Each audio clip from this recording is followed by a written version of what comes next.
Ni ya watu wenye wamemaliza high school bado wanangoja kujoin campus. So kama wewe umejoin campus already ama hauko, kwa hiyo kama uko kwa harakati ya kujoin campus, pita tu. Lakini kama umemaliza high school unangojea kujoin campus, hii video ni yako.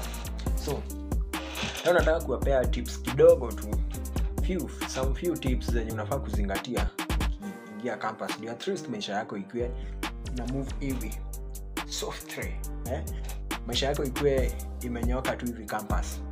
So first of all, campus ni home tu, ni home far away from home.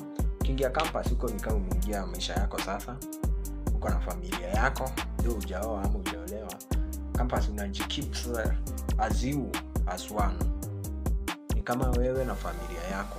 So bado unawajifanyia kila kitu, hakuna mtu sasa kwa hapo kukuguide tena, hakuna mtu hapo kukukanya vitu zingine.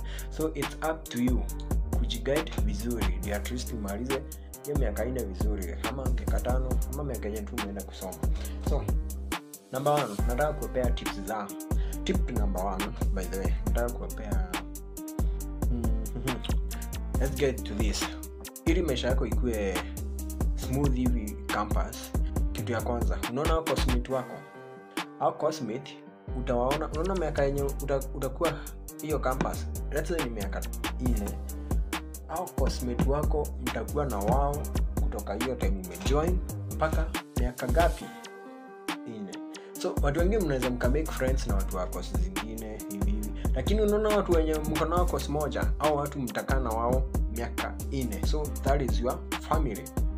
Wengi hamtajuana na wao, wengi hamta make friends na wao, lakini hiyo group hiyo ndio utakuwa nayo hiyo miaka 4. So the good thing is, kama unaenda kufanya ama let's say KUPPS kikupanga hivi ikurushe kwa zile ngumu kama maybe engineering hivi, medicine, course kama hizo, hapa sasa itabidi umejipanga kiwewe. Number 1, kuwa na group. Usiende campus eti saa udhani campus wewe ulikuwa unasoma high school ndio utakuja kusoma campus.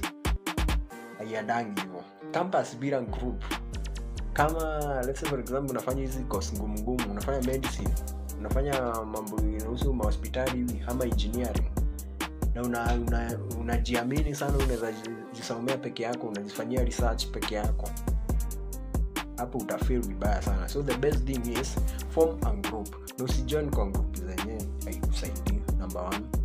So kama group yenye unapatana nayo ni group ya masherehe, mapombe, mtu wangu, hiyo si ya kila course. Kuna course zenye of course wanapigana sherehe hata wiki mzima, lakini kuna course zingine you have to work, you have to fight hard